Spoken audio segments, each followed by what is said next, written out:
Good afternoon and welcome to the Lit-tel Coaching Academy preview party and launch. Thank you so much for being here. I'm going to move to the front of the room so you guys don't have to turn around. We are recording this event, so just wanted to say welcome. I wanted to thank you guys for taking the time out. There's been a lot that's happened here in Houston locally, and I understand that some of the participants that wanted to come maybe couldn't come because of the rebuilding that's taking place here in Houston. Our thoughts and prayers are with all of those individuals. But that being, I just wanted to say thank you for spending your time with us this afternoon. Hello. And so I wanted to give you guys just an overview of what we'll do today. We are going to meet Alexander. We're going to play a little basketball. We're going to meet Sister Girl. We're also going to do an academy overview, and then there'll be time for question and answers. So let's go ahead and get right into it. Let's meet Alexander. Now, a lot of what we'll be doing today, you won't really know what's coming and when it's coming, so you'll just have to follow along with me. And I do that with rhyme and reason, and you'll understand a little bit more as the program goes along. But I like to start off by introducing you to Alexander. And I'm going to go ahead and go to the front of the room so I can formally introduce you to Alexander. Meet Alexander. Alexander and the terrible, horrible, no good, very bad day. It's one of my absolute favorite stories. I'm picking this one for a reason. And yeah, we're going to roll with it. And so one of the things that I do with children all the time is talk about book care. And so for the children that I have in the room right now, can you guys tell me what this is? What is this? What's that? A book. It's a book. And what is this in particular, this part? The cover. And this is the spine. And this is the back. Okay. Typically on the back cover you have what? A little bit about the story? Absolutely. Awesome. And on the front, you have the title, who it's written by, and who's illustrated by. And this is what we call a perfect bound book. So this book actually really supports those who are learning how to read because it opens perfectly and you can sit it on the table. So I always like to give kids a little background about books and how to take care of them, because books end up on the floor, under the bed, place for the books. So I always like to start out with that. So let's get into it. Alexander and the terrible, horrible, no good, very bad day. Written by Judith Quartz and illustrated by Ray Cruz. This is Alexander. This is Alexander. And so,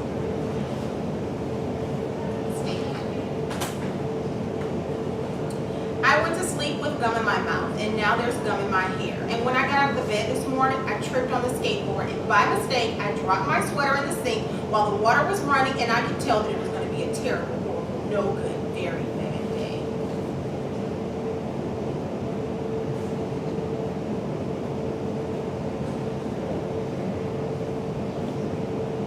At breakfast, Anthony found a Corvette Stingray car kit in his breakfast cereal box, and Nick found a junior undercover agent cold ring in his breakfast cereal box.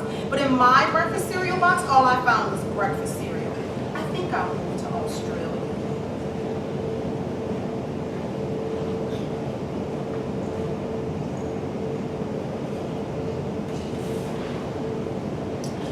In the carpool, Miss Gibson let Becky have the seat by the window. Audrey and Elliot got seats by the window too. I said I was being scrunched. I said I was being smushed. I said if I don't get a seat by the window, I'm going to be car sick.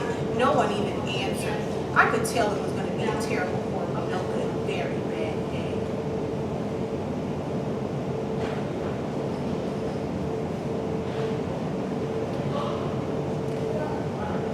At school, Mrs. Dickens liked Paul's picture of the sailboat better than my picture of the invisible castle. At singing time, she said I sang too loud. At counting time, she said I left out 16. Who needs 16? I could tell it was going to be a terrible, horrible, no good, very bad day.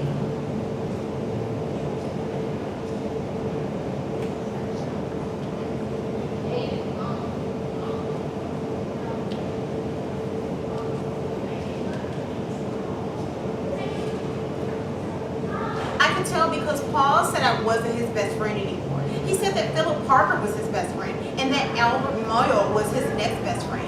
And I was only his third best friend. I hope you sit on a tack, I said to Paul. I hope the next time you get a double-decker strawberry ice cream cone, the ice cream part falls off the cone and lands in Australia.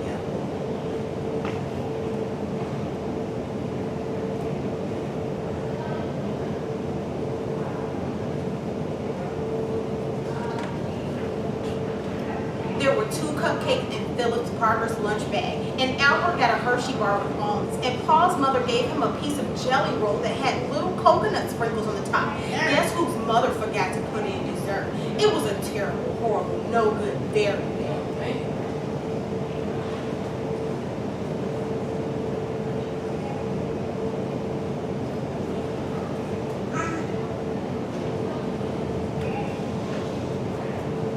That's what it was, because after school, my mom took us all to the dentist, and Dr. Fields found a cavity just in me. Come back next week, and I'll fix it, said Dr. Fields. Next week, I said, I'm going to Australia.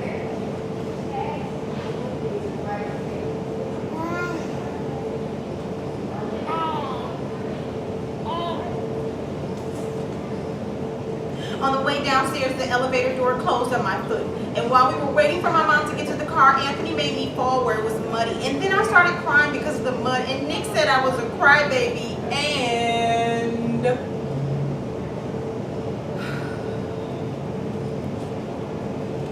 while I was punching Nick for saying crybaby, my mom came back with the car and scolded me for being muddy and fighting. I am having a terrible, horrible, no good, very bad day. And I told everybody. No one even answered.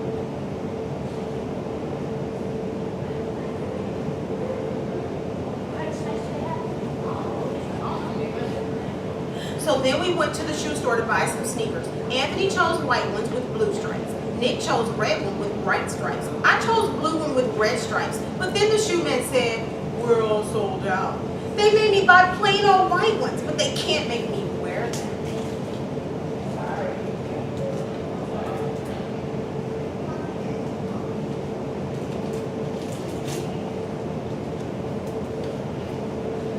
When we picked up my dad in his office, he said I couldn't play with the copying machine, but I forgot. He also said to watch out for the books on his desk, and I was careful as could be except for my elbow.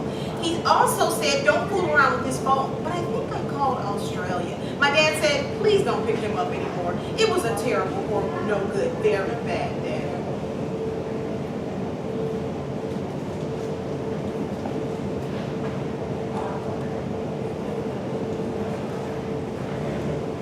There were lima beans for dinner, and I hate limas. There was kissing on TV, and I hate kissing.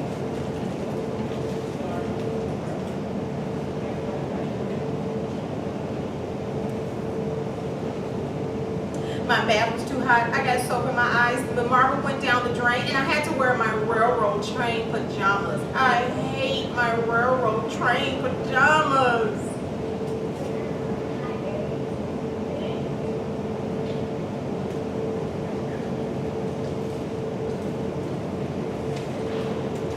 When I went to bed, Nick took the pillow back he said I could keep with the Mickey Mouse nightlight burned out, and I bit my tongue.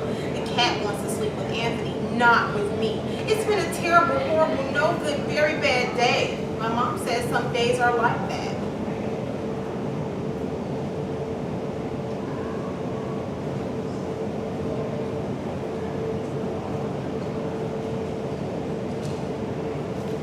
Even in Australia. So we met Alexander. If you had to choose 2 words to describe Alexander, what 2 words would you use to describe him? Unlucky. He was unlucky. habitually. What else? Frustrated. He was so frustrated. I think his frustration is what caused his bad day. So that being,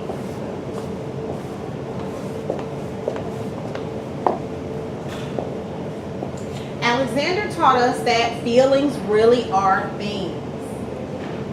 Feelings determine our investment. If we feel good, we do good, right? If we feel bad, not so much. Things have thoughts. Not things are thoughts, but things have thoughts. If you pay attention to the theme of this afternoon, it'll all make sense to you why things have thoughts. Thoughts are theatrical. You act out your thoughts. Didn't Alexander act out every single episode? Absolutely. He sure did. And finally, life is a theater. Alexander taught us that his actions, one after another, shaped his whole entire day.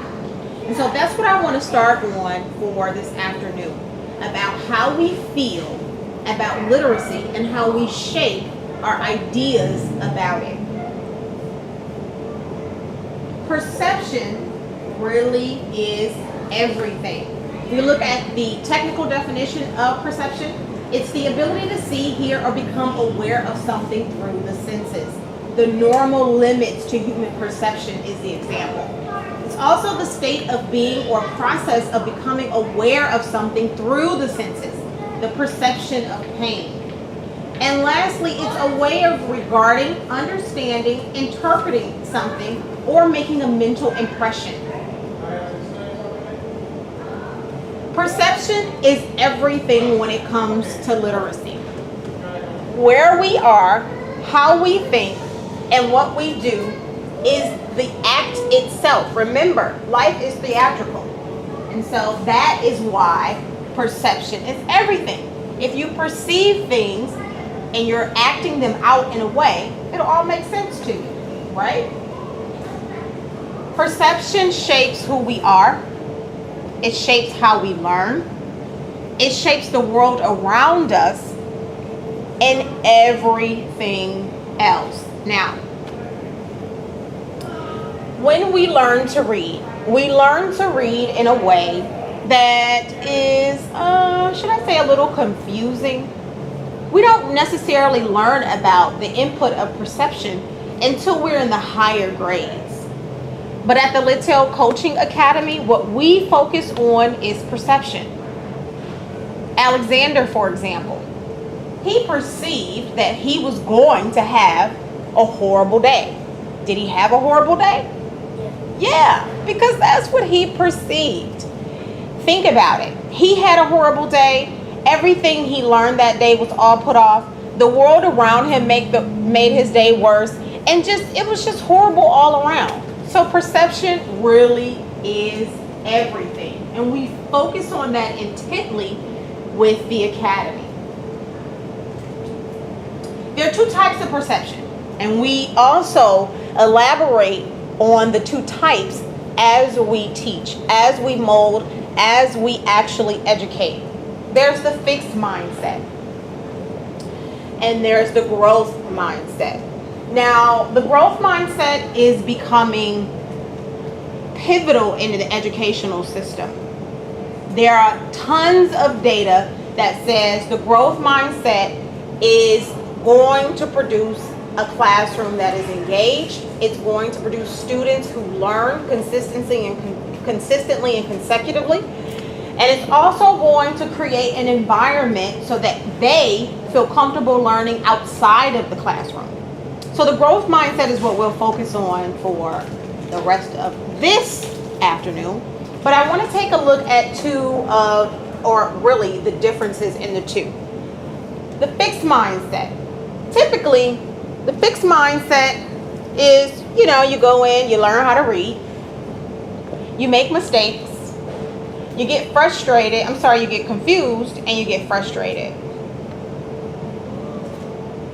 Has anybody ever felt like that in anything that they've been doing? You have a fixed mindset about it. I'm going to practice and I'm going to make mistakes, and I'm going to get confused, and then I'm going to be frustrated, and I just want to do it anymore. I don't want to do it anymore. Does anybody have those experiences when they're doing anything? Yeah. It's normal. We get the fixed mindset from everything around us. This is why we just talked about perception. We get the fixed mindset from almost everything we do. The people that we know, the places that we go, we're constantly being told or shown that it's okay to be frustrated. Here's the thing. It actually is okay to be frustrated. It's all in how you revere your frustration. It really, really is. The growth mindset, however, involves 5 steps. Practice, making mistakes, and here's where it pivots. The reflection point. When we reflect, we can see where we made the mistake. And when we see where we made the mistake, we can seek help. And if we seek good enough help and we get all of our answers, we feel comfortable about trying again. So look at these mindsets again, and I want you to really pay attention to how you feel in reading them.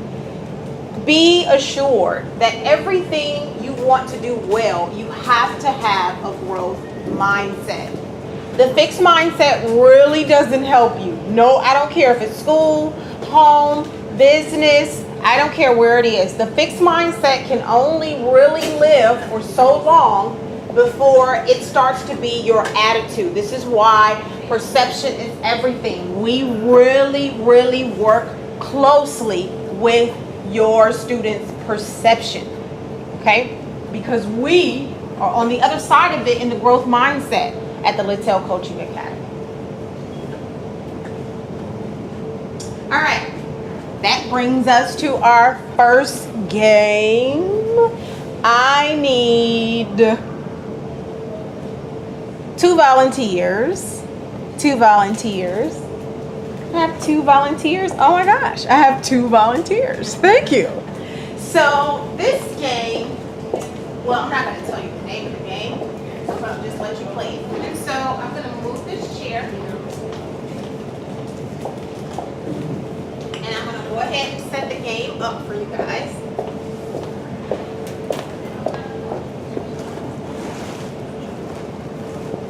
And I'm only going to give you the directions for the actual game, of course. Let's go over here.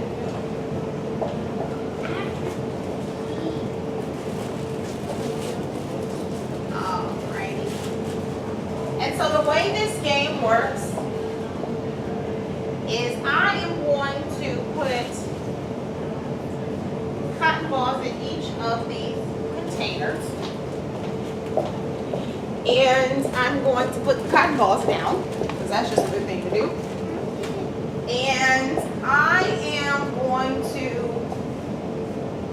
wow, I don't know what that is in my Vaseline, but going to explain the way the game works so that you can get some Vaseline. So, the object of this game is to get as many cotton balls as possible to stick to your elbow using Vaseline. As fast as you possibly can. Whoever does it wins. Alright? Got it? Take some Vaseline, and what would you do next?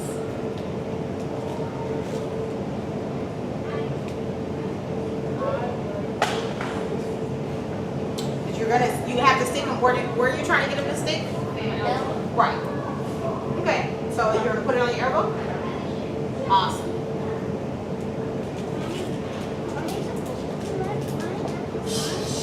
No, not really. Do as many as possible. We can race. You wanna do it? Alright, so you got it?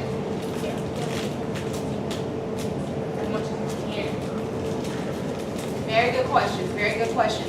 One of the things that I focus on in the Lit-tel Coaching Academy is questions. All answers start with a question. This is how we shape our perception of ourselves, people people around us and the world we live in. So very good for asking questions. Okay. This game is impossible. Oh, it's very possible. I've played this game with my students tons of times. What if we put a hole in on my elbow? It's a whole, what? Cannonball on my elbow. Technically, it's on my elbow. Technically. But, well, let's see what you guys come up with. Okay, let's see what you come up with. All right. And so when I say go,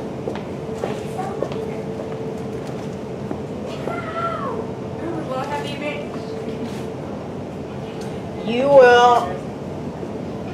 Got it? We ready? I think so. Yes. All right. Let's see here.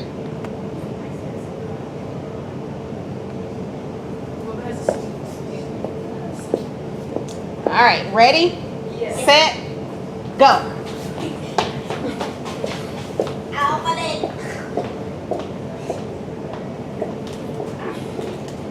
So they have to stick. They have to stick. Done. They have to stick. Oh, wait, we got All right.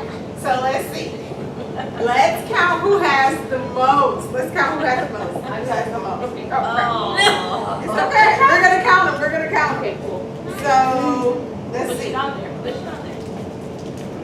Well, we have to take them out to count them. So Oh, let's yeah. see. Cool. How many we got?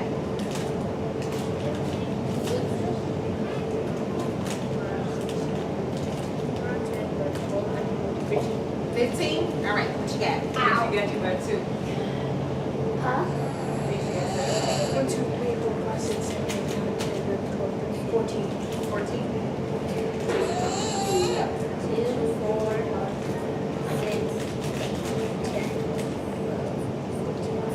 6, 16. Plus 14 2 versus 16. Oh, Oh, 18. Yay!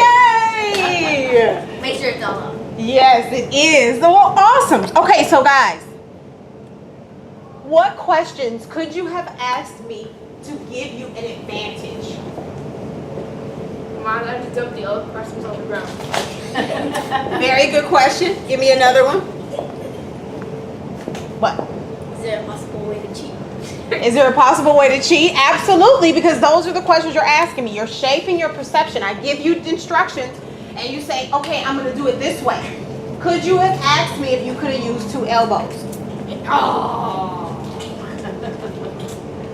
Could you have asked me if you could have used another body part? No, you said elbow. I did, but you still could have asked me that. True. Yeah. Could you have asked me how to apply the Vaseline so that you could get the most?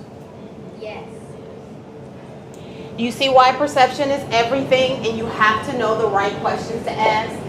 Round of applause for my volunteers. Thank you so much, volunteers. You might want to use one of those cotton balls to get that Vaseline off. Absolutely. Can we play it again with the information that we already had? We can play at the end. Yes, we can play at the end. So, what did you learn from that?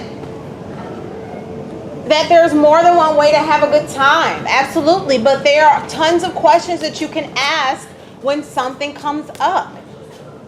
Perception really is everything. How we learn depends on how open we are to learning.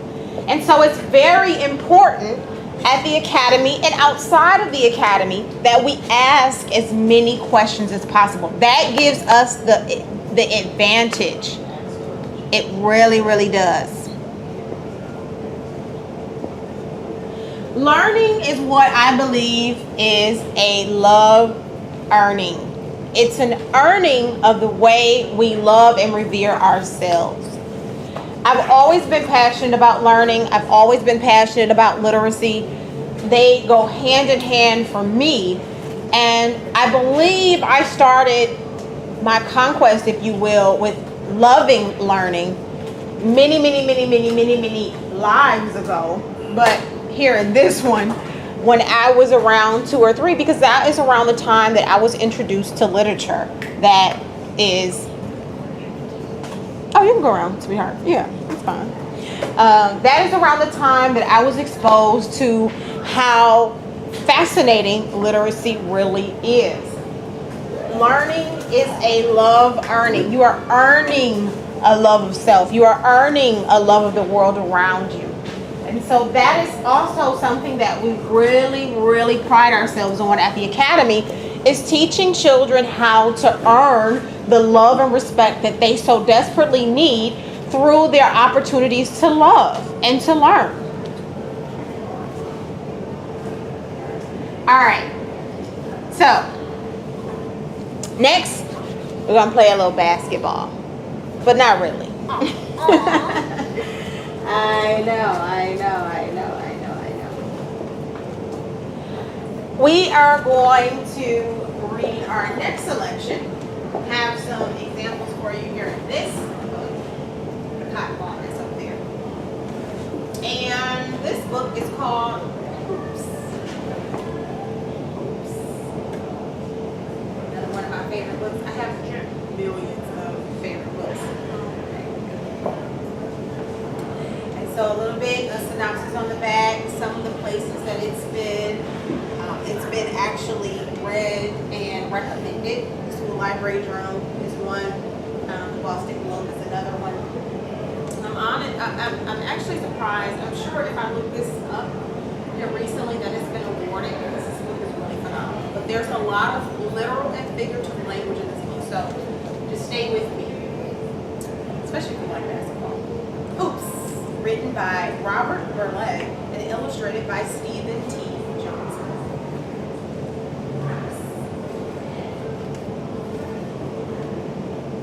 Oops. The game. Feel it. The rough roundness, the ball like a piece of thin, long reach of your body. The way it answers whenever you call. The never stop back and forth flow like tides going in, going out.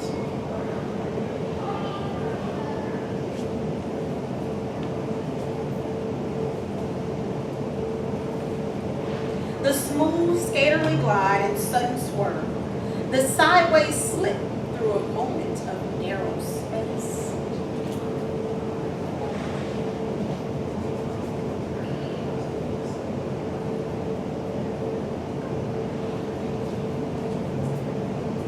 The cool, the into and under and up.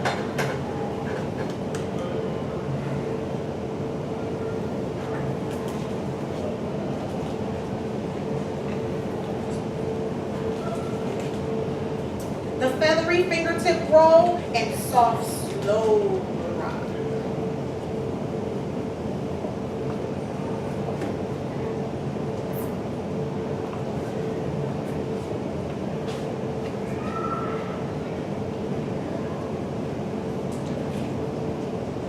Feel your throat on fire. Feel the asphalt burning beneath your shoes. The two of you rhythm. The know where everyone is without having to look.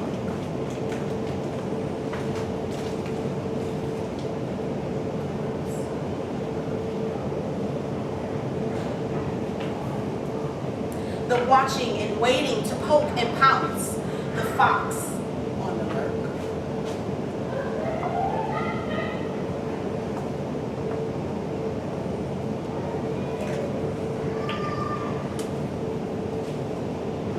The hunger, the leap from the pack.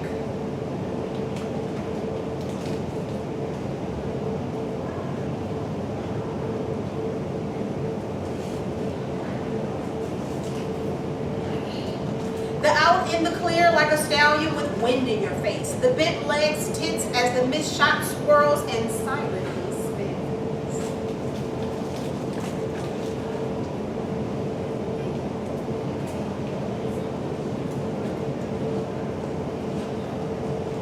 The hawk.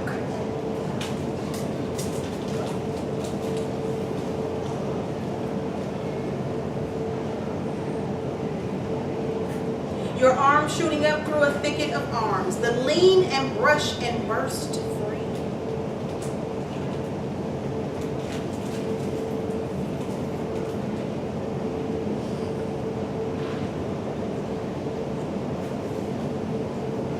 The skittery cat-footed dance along the baseline. The taste for the rock in your hands when it counts the most?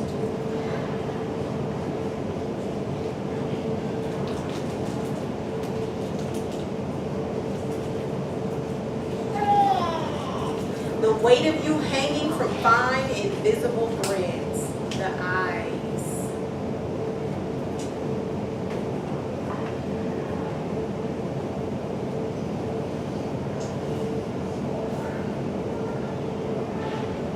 The arc. The no sound of the ball.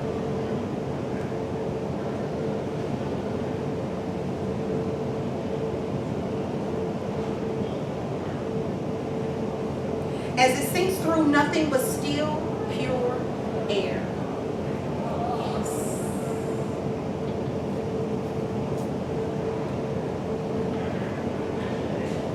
Hoops. The game. Field. One of my favorite books for many different reasons. I have tons again, but what I wanted to emphasize here in this particular story is how the story started with feeling, right? What were some of the things that happened in the book? Were the players feeling it, or were you drawn to how they felt playing the game? Second? They did describe their senses, and we just talked about that with perception, right? Very good call, very good call. One of the things that we really intently focus on in the academy is the figurative pieces. Sometimes, well, really all the time, literacy is difficult to grasp because kids can't actualize it. They can't put the literal component together in place in the figurative component. And that's something that we really deeply focus on, how they are married and go together. And so this was ideally an example of some of the things that we do in terms of reading and some of the workings that we go through.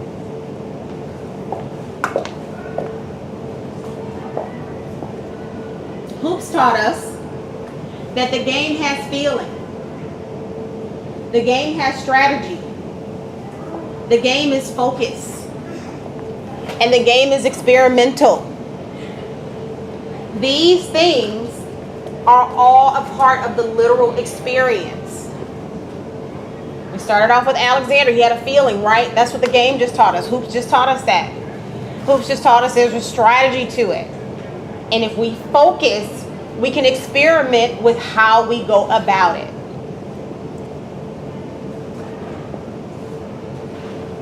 That brings us again to strategy. Strategy is defined as a plan of action or policy designated to achieve a major or overall aim. It's the art of planning and directing overall military operations and movements in a war or battle. A plan for operations and movements during a war or battle. Strategy. In anything that you want to do successfully, you have to have strategy. And one of the other things we focus on outside of perception is strategy. Each student that comes to us has their own winning strategy. It has to have a place in the grand scheme of learning. How are we going to learn this? How are we going to have a plan that is going to be actionable? We need a strategy. And we get that strategy from our overall personality. We look at who we are. We look at the world around us. We take a real good look at that perception and we create a personal strategy. Strategy is the benefit. It helps us to appropriately see ourselves and see others. And then we can compare and contrast, and that is where we start to conceptualize when we have a strategy. Strategy really is the benefit. One of the things that my students typically struggle with is concept. They can't grasp concepts in literacy. Well, you need a strategy for that. Everybody needs a strategy to conceptualize anything. It's absolutely necessary in learning. All right, so that being, it's game time again. And so, oh, I have my 2 volunteers again. Oh no, just one. Just one? No, it's me. It's me. No, Jim, raise hand first. Okay, so you want to play this time? All right, so you have to pick a number. Could we all play it? Does it just have to No, be 2? yes, all. The more the merrier. Vicky, I want mommy, to come play up here. right now.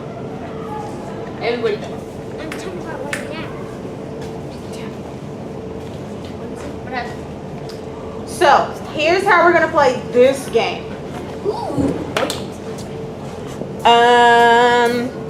Actually, let me come up here and sit at the chair. The nice chair. Yes, that's my chair. Right. All right. So, and I'm probably going to let you guys go more than once. All right. So, you want to stand or you want to sit? Because it's just a question. You want to stand? You do both. You want to do both? All right. So, yeah, you want to play? You want to play? Come on. To be 2, not 3. Okay, I got this. Go, Tim. Okay, come on. Why do you want us just to be 2? Because that's just. All right, so pick a number. Play right there. Pick a number 1, 2, 3, or 4. 4. I would think 2. Okay, well done. 4. We're gonna do 4 first. We're gonna do 2. So the name of this game is You've Got to Be Kidding Me. That's the name of the game. All right? You've got to be kidding me. All right, so number 4. Here are the choices. While on stage at a school play, would you rather suddenly get a mild nosebleed or a loud case of the hiccups?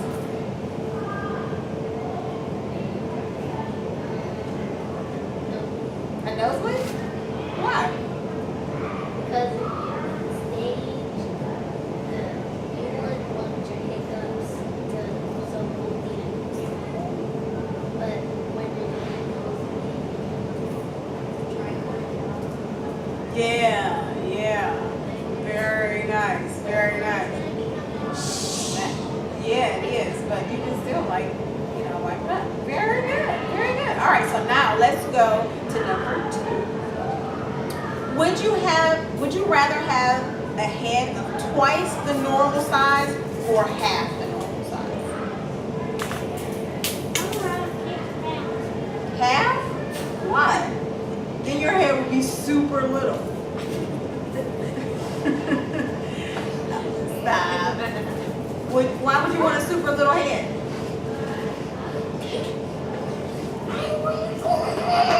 Why would you want a super little head? Okay. All right. All right, so let's do another one. So, 1, 2, 3, or 4? 3. Would you rather have a head with a perfectly flat top, or would you rather have one that is perfectly round like a basketball? Round? Why?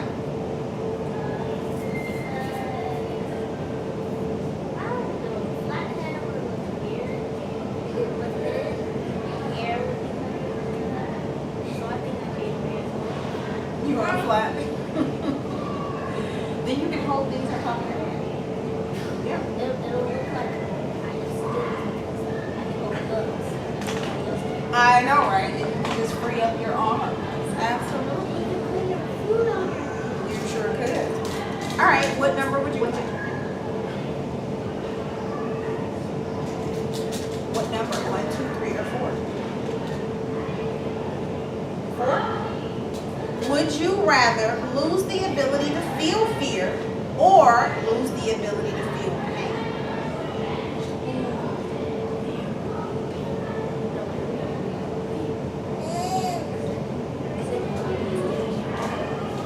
This is 4.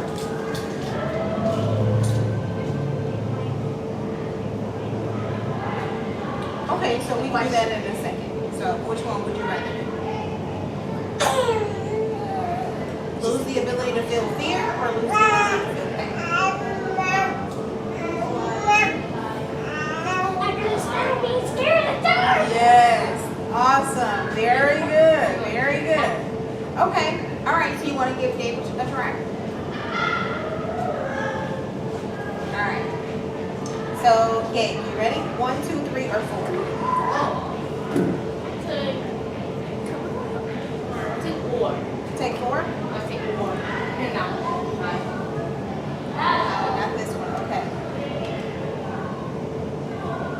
Would you rather have to sing everything you say or shout everything you say? Shout, because that's already what I do. But what makes more sense? Just singing. Singing or shouting? Shout. Singing it will sound like. Why do so you think shouting? I already do it, so I already know how I would have to limit my voice. Yeah. It's like you yell, "Go to bed, children," and then the whole neighborhood wakes up. All right, we're gonna do one last one. Gabe, what number? 1, 2, 3, or 4? 1, 2, 3, or 4? 1. Would you rather have to eat 50 old shoelaces or 50 handfuls of feathers?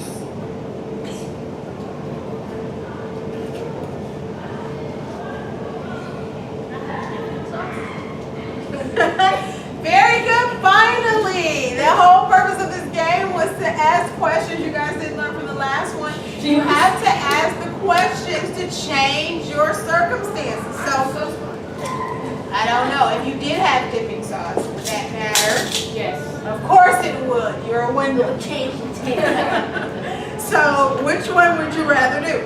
Shoelaces or feathers? They were all shoelaces, right? Yes, they're old, and we don't know how old. Shoelaces have been everywhere. And can't wash feathers. You can do whatever you like. Okay, we'll wash my feathers, dip in sauce, eat it, and handful of feathers. You're gonna eat a handful of feathers? Awesome! Awesome! High five for my volunteers. That is awesome. That was part of it, you guys. It's what did we learn? We learned that everything changes based on the information that we have, right? If you ask a few more questions, then you're fully equipped to answer it, right? That's how we start out. This is what we do at the Lit-tel Coaching Academy. We actually train the brain to ask the right questions. That's how we come up with our perception, and that's how we strategize to become better learners. And so another thing we work on, and this is something that is very personal to me because when I'm in the classroom, I see this all the time, the lack of confidence. We instill ambition. Ambition is the exception. Remember, there are two types of mindsets, the fixed and the growth. And when we become ambitious, our mindset shifts. So even if we've had a fixed mindset before, we can totally adopt a growth mindset with being ambitious. We do that because now we have a clear picture of our perception, we have a strategy, and we're determined to win. So we welcome ideas and vision. We're encouraged to win, and we give it our all. That's the attitude that is absolutely necessary to really, really dig deep into literacy. And this is on through the years. This is not just in the grades that we actually entertain at the Lit-tel Coaching Academy. It's all through the years, all the years. No matter what, it's okay, I am going to get this. No matter what, no matter how hard it is, I am going to welcome a new way of looking at it. I'm going to welcome a new way of thinking about it. I'm going to be encouraged because that's what we do at the academy, and I'm going to give my all. So everybody else is too. We're going to win. All right, we're coming to the close of our program, and we have one more person to meet. And her name is Sister Girl. So, I'm going to introduce you guys to Sister Girl.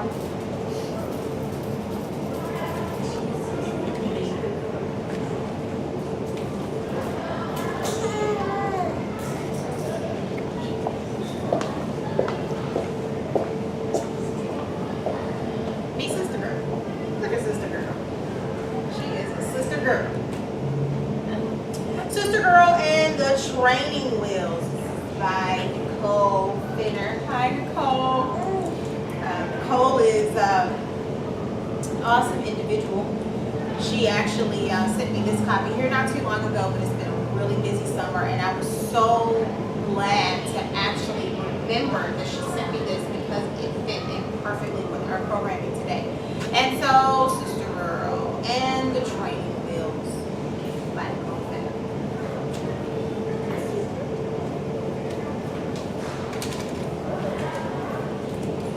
Sitting on the porch, smelling the sweet aroma of beautiful rose bushes and listening to the buzzing bees flying around her head, Sister Girl watched the neighborhood children pedal down the street on their colorful bicycles, chattering, smiling, and laughing. Sister Girl then thought of a wonderful idea. I'm going to learn how to ride a bike like a big kid all around town, she said out loud. She got an idea.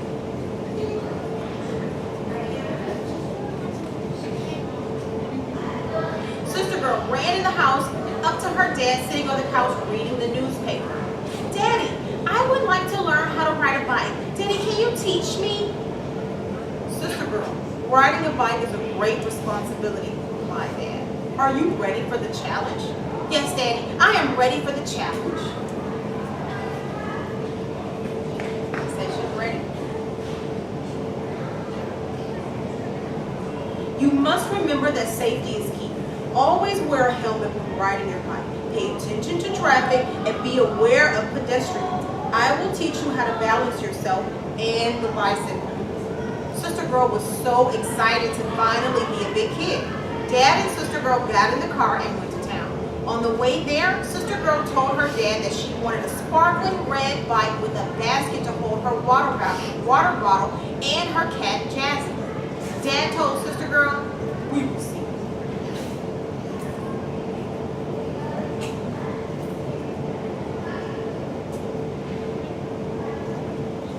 At the bicycle shop, there were tons of bikes, all types, all sizes, single speed, 10 speed, 18 speed, cruisers, and mountain bikes.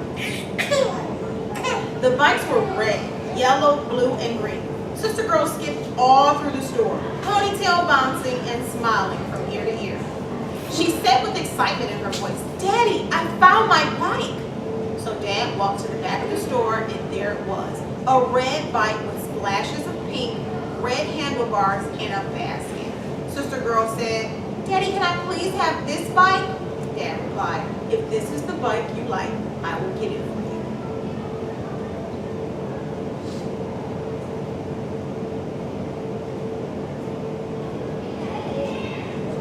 They went to the counter and he paid for the bike. On the drive home, Sister Girl was the happiest little girl in the world. She was ready to ride to the park, to the library, and over to her friend's house. After a 10-minute drive, they arrived back home and Dad took the bike out of the car.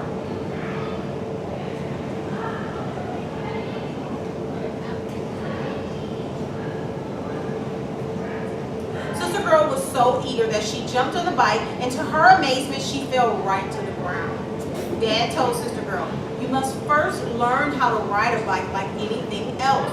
It takes time and practice. To learn how to read, you have to sound out words. To learn how to count, you have to learn your numbers. To learn a new language, you must study.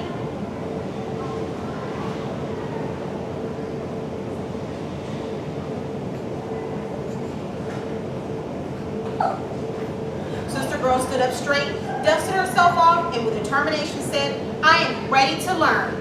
Dad walked with Sister Girl down the street to the neighborhood park. Sister Girl felt proud. She was so excited to embark on this new adventure and was so happy to share such a fun time with her dad.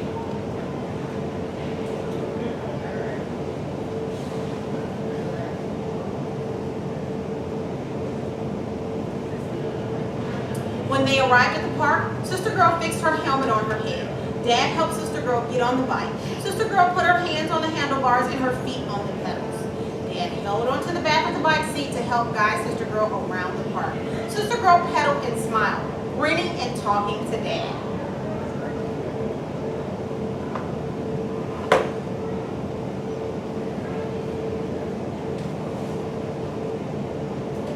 She said, Dad, why are you holding on the back of the bike? I'm a big girl. Dad said, I know, but I want to make sure my girl is safe. Sister Girl smiled. I get it, Dad. After her first day at the park, Sister Girl and Dad walked home. On their way, they stopped at the ice cream shop for a Sunday evening dessert. Sister Girl got a vanilla cone with sprinkles, and Dad got a banana split. The two sat in the shop eating their ice cream and talking about the next time Sister Girl would ride her bike.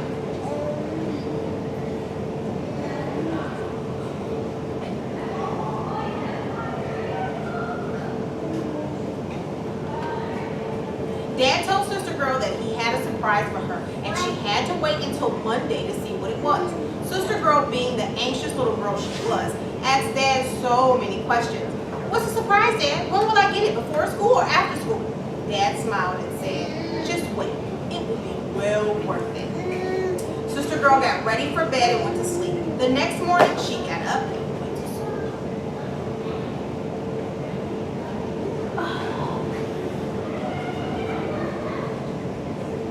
After school, the big yellow bus dropped Sister Girl off at the end of the path. She skipped up the road to her house at the end of the street.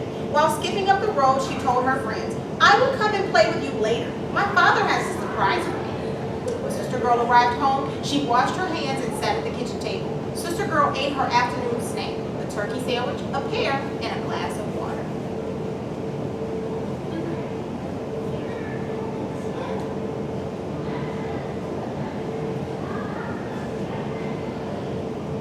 After her snack, she sat at her desk and completed her homework. Sister Girl then finished doing her chores with her sister.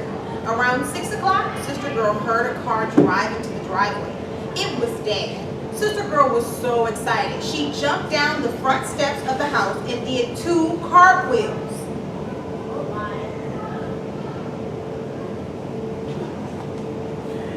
She was pretty excited. Sister Girl exclaimed, Dad, I'm ready for my surprise. Dad smiled and said, close your eyes. So Sister Girl took her little hands and covered her eyes while peeking through her little fingers. After 10 seconds, Dad said, open your eyes. To Sister Girl's amazement, sitting in front of her was her bike. But now the bike had 2 additional wheels on the back.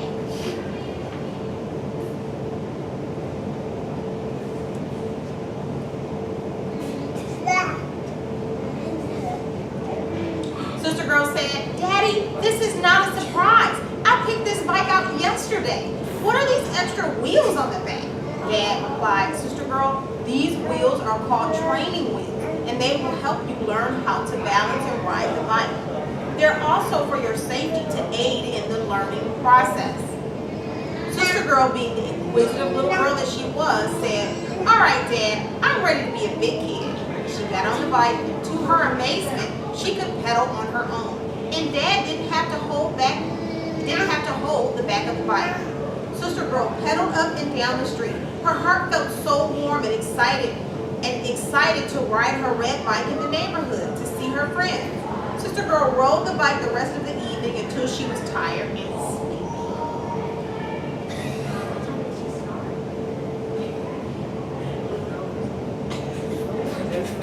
You are asking the right question. She came back to the yard and put the bike on the porch.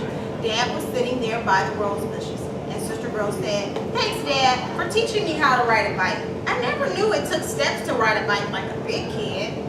Dad told Sister Girl that the training wheels would come off soon, but he wanted to make sure she was able to ride the bike on her own.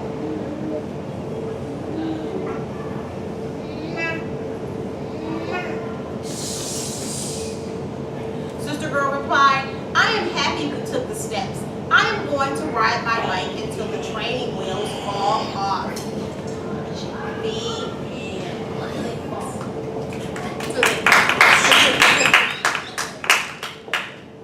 And so, Sister Girl taught us a lot. She taught us that desire is not enough. She said herself, like, I didn't know it was a learning process to do this. She taught us that sometimes effort is not enough. She tried, but that wasn't enough. She taught us that learning requires determination, and determination is the key. Here again, we're focusing on our perception our strategy, ambition, and determination. Just a little bit about the actual academy in itself. The academy is actually starting on September 12th. I personally, as the head Imaginarian of Imagiread and the founder of the Lit-tel Coaching Academy, will be working with 10 students all year. This is a one-on-one experience, and what we'll do the entire time is work with your student to get the best of the literal experience for them. It's personal.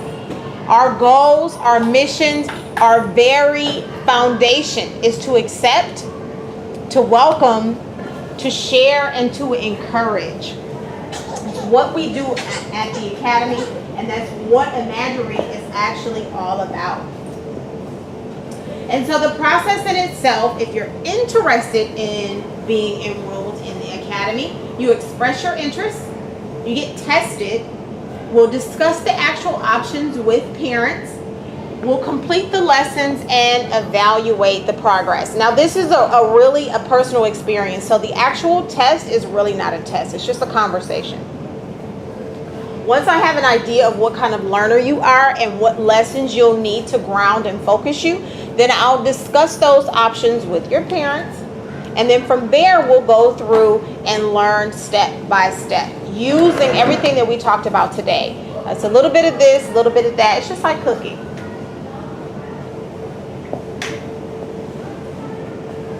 And for the sake of time, we're not going to do a lot of questions because the room is reserved for a little bit longer. But if you have questions, I'm more than happy to talk to you afterwards. And just a big old thank you. Give yourselves a hand for coming out and participating in the preview party. I really hope you guys had a good time. And of course, if you have any questions, feel free to comment. Feel free to come and talk to me. And by all means, please take a brownie or two. Thank you guys for coming.